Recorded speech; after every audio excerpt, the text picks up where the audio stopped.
தற்போது நம்முடைய இணைப்பில் அரசியல் விமர்சகர் கலை இணைந்திருக்கிறார். அவரிடம் நாம் கேட்கலாம். சார் வணக்கம் சார். இந்த சந்திப்பு என்ன மாதிரியான ஒரு மாற்றத்தை உருவாக்கும்? சந்திப்பினுடைய நோக்கம் என்னவாக இருக்கிறது சார்? கூடுதல் விவரம். நிச்சயமா அவர் ஒரு கடிதம் எழுதினார் சகோதரிகள் சொல்லி, பெண்களுக்காக ஒரு கடிதம் எழுதினாரு. இந்த மாதிரி பாதுகாப்பற்ற சூழல் நிலவுது அப்படிங்கிறத சுட்டி காட்டியிருக்காரு. அது இப்போ ஆளுநரிடம் போய் அதை கம்ப்ளைண்ட் கொடுக்குறாரு.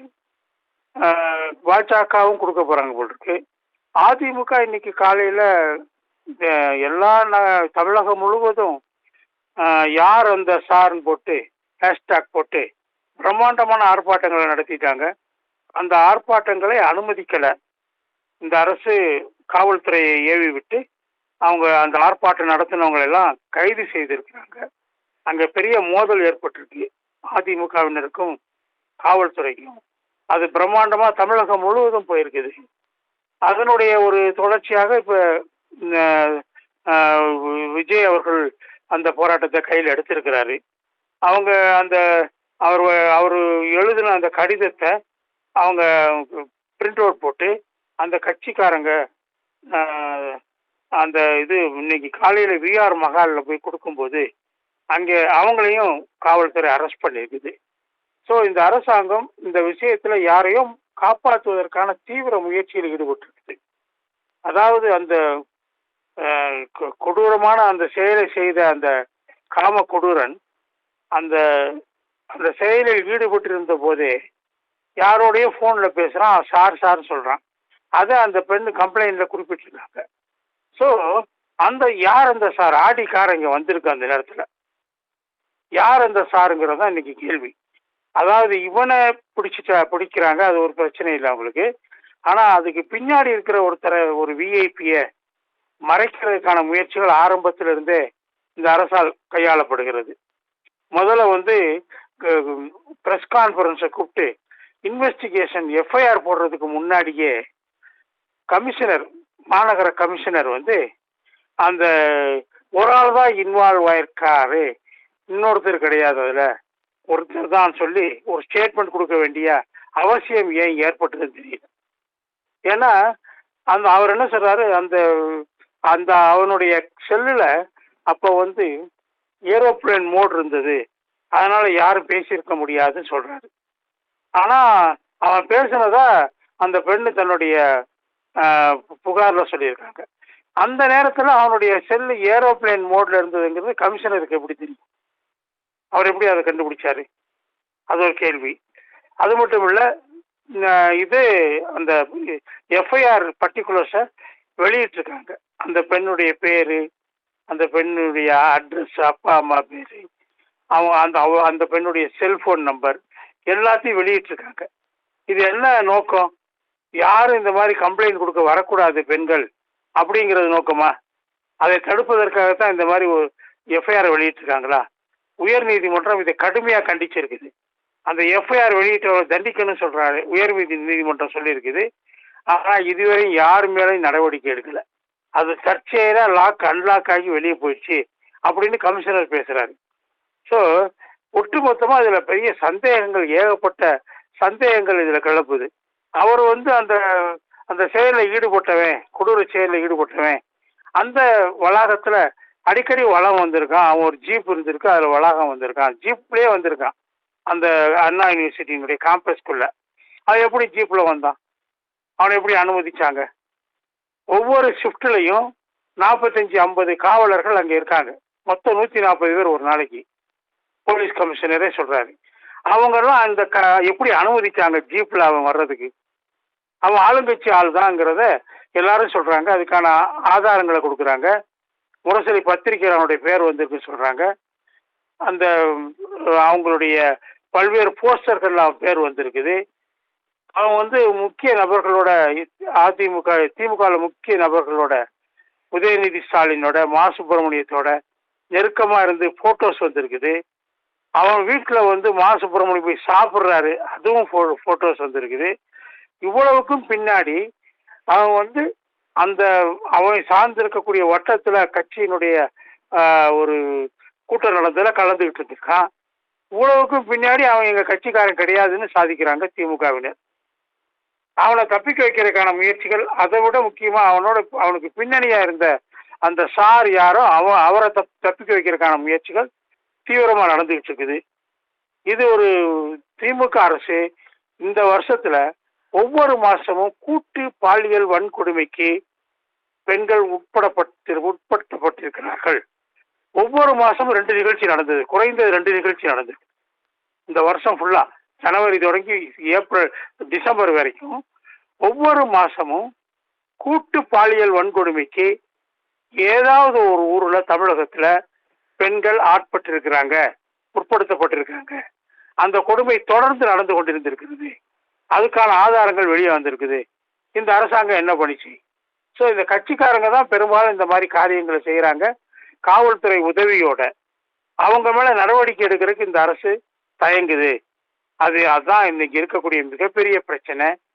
அதை ஒட்டி இன்னைக்கு எல்லா கல்லூரிகள்லையும் மாணவர்கள் போராட்டம் ஒரு பக்கம் நடத்துறாங்க.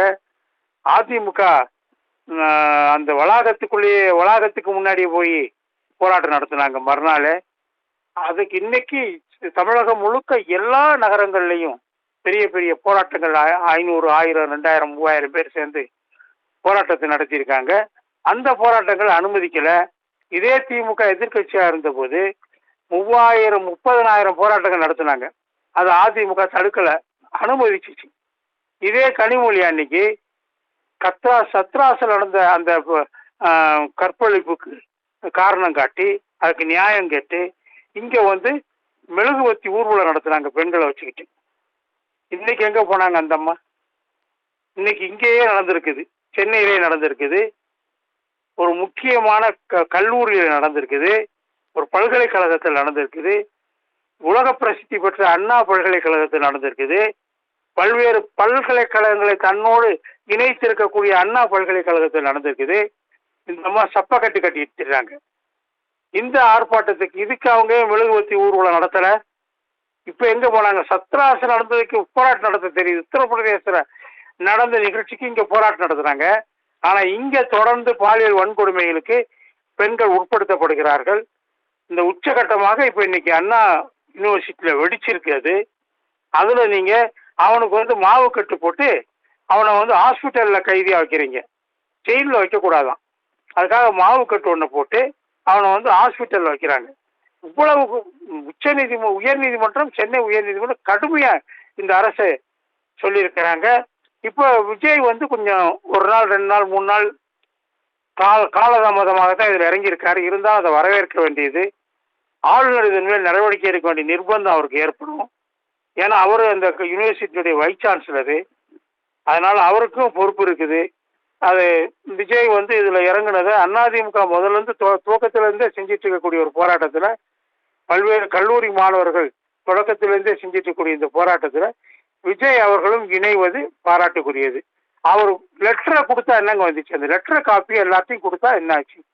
அதையும் அரெஸ்ட் பண்றாங்க, அவங்கள தடுக்கிறாங்க.